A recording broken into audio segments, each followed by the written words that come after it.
안녕하세요. 글로벌 모터즈의 성상영 기자입니다.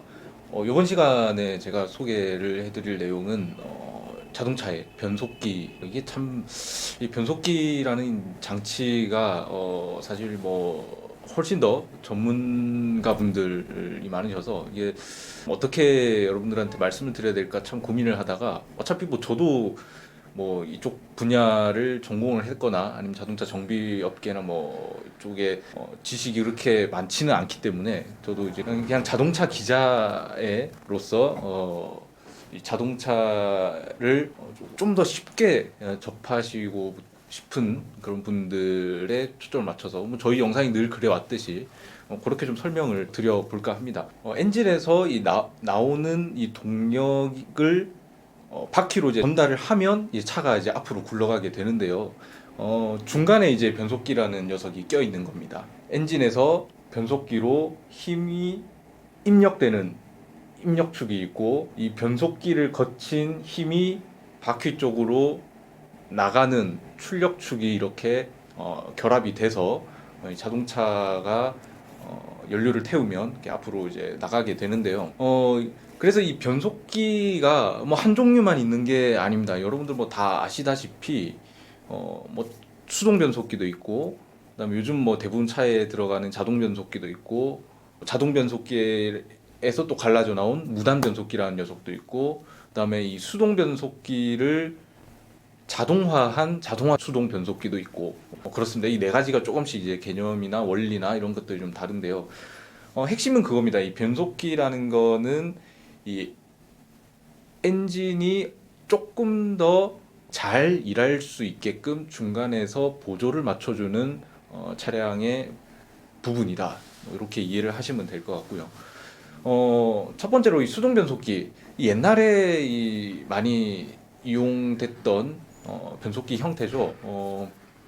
사람이 직접 이 왼쪽에 있는 이 클러치 페달을 밟아서, 그리고 오른쪽에 있는 이 기어봉이라고 하는 이 스틱을 조작을 해서 이렇게 변속을 하면서 이제 차량을 출발시키는 이제 그런 방식이 있습니다. 많은 힘을 발생시켜서 차량을 출발시켜야 될 때에는 이 입력축으로 전달되는 힘을 최대한 많이 끌어서 쓸 수 있게끔 톱니바퀴가 안에서 이제 물리게 되고요.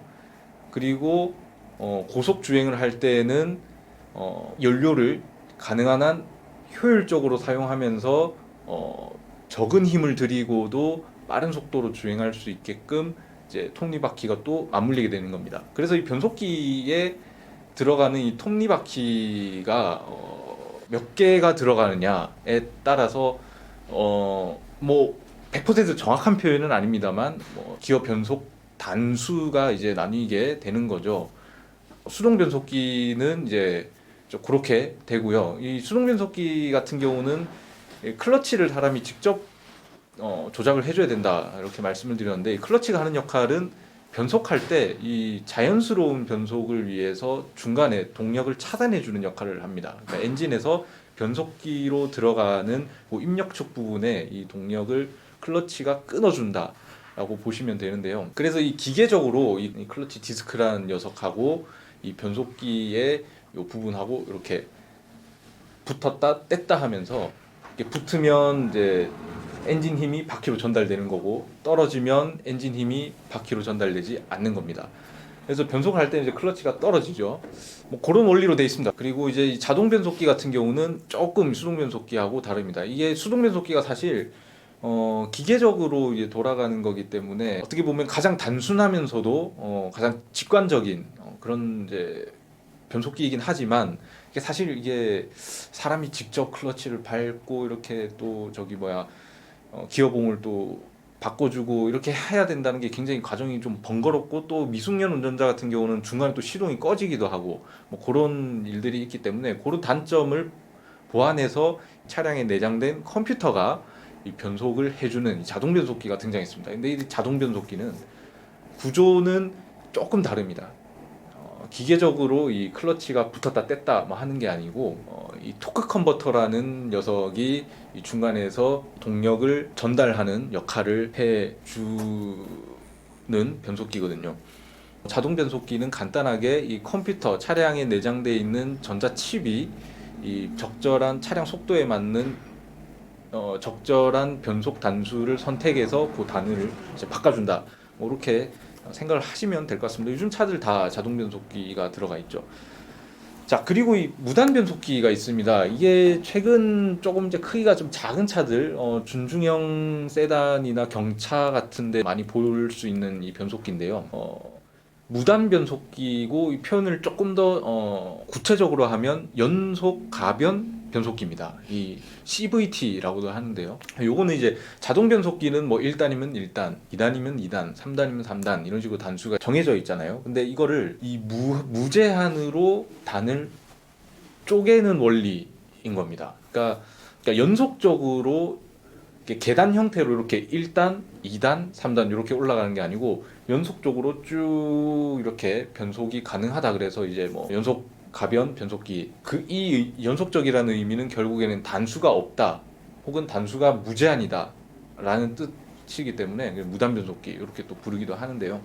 요거는 이제 장점은 일반 자동 변속기보다 조금 더 효율적으로 엔진의 힘을 사용할 수 있다는 게 가장 큰 장점입니다. 무단 변속기 같은 경우는 여러분들 쉐보레 스파크가 무단 변속기가 달려 있는데 요 타보시면 차량이 일반적인 승용차하고 조금 변속되는 느낌이 다른데라는 걸 아마 느끼신 적이 있을 겁니다. 이제 무단 변속기만의 이 변속 질감이라고 표현을 하고요. 뭐 준중형 세단 중에는 요즘 나오는 이제 뭐 K3라든가 그다음에 현대자동차의 아반떼 이 무단 변속기가 채택이 되고 있습니다. 그리고 마지막으로 스포츠 성향을 가진 차량에 좀 많이 탑재되는 듀얼 클러치 변속기라는 게 있는데요. 이게 자동 변속기인 것처럼 생겼는데 자동 변속기는 아니고 수동 변속기입니다.